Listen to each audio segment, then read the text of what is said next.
ব্রেক্সিটের বাকি নেই 2 মাসও, অথচ ভবিষ্যৎ বাণিজ্যিক সম্পর্ক নির্ধারণের সমঝোতায় আসতে পারেনি কোনো পক্ষই। চুক্তিহীন বিচ্ছেদের শঙ্কা যত বাড়ছে ততই উদ্বেগ বাড়ছে ব্রিটিশ ব্যবসায়ীদের। দুশ্চিন্তায় আছেন সাধারণ মানুষও।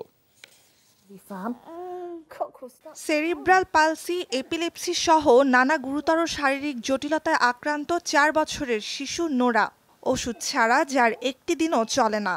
ব্রেক্সিট ইস্যুতে চরম অনিশ্চয়তায় যুক্তরাজ্যের ওষুধ সরবরাহে ঘাটতির শঙ্কায় এখন থেকেই ওষুধ মজুত করছেন নোরার মা।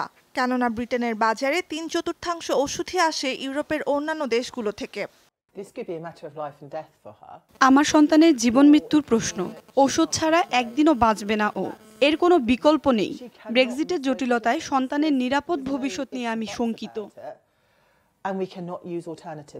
ব্রেক্সিট কার্যকরে বাকি নেই আর 2 মাসও, অথচ এখনও স্পষ্ট নয় ব্রিটেন ইউরোপীয় ইউনিয়নের ভবিষ্যৎ সম্পর্ক।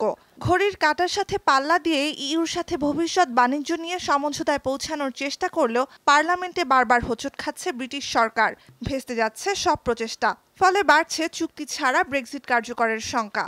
এরই মধ্যে যার প্রভাব পড়তে শুরু করেছে ব্রিটেনের অর্থনীতিতে। ব্রেক্সিটের ফলে ইউরোপের বাকি দেশগুলোতে উৎপাদিত পণ্যের দাম ব্রিটেনের বাজারে বেড়ে যাবে। কাস্টমস জটিলতা বাড়লে পণ্য আটকে থাকবে, ভোক্তারা তাজা পণ্য থেকে বঞ্চিত হবেন। ইইউ যুক্তরাজ্য টানাপোড়েনে এপ্রিল থেকে সেপ্টেম্বর পর্যন্ত $45 কোটি ক্ষতি গুনেছে ব্রিটিশ গাড়ি নির্মাতা প্রতিষ্ঠান জাগুয়ার ল্যান্ড রোভার।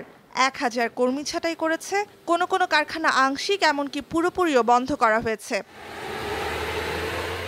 আগামী 29 মার্চ আনুষ্ঠানিকভাবে ইইউ থেকে বেরিয়ে যাবে ব্রিটেন। নির্দিষ্ট সময়ের মধ্যে নতুন চুক্তি না হলে এবং সেই সাথে ব্রেক্সিট বাতিল বা সময়ও পেছানো না হলে 29 মার্চ চুক্তি ছাড়াই স্বয়ংক্রিয়ভাবে কার্যকর হবে ব্রেক্সিট, যা ঠেকানোই এখন লন্ডনের মূল লক্ষ্য। নুসরাত কামাল, যমুনা নিউজ।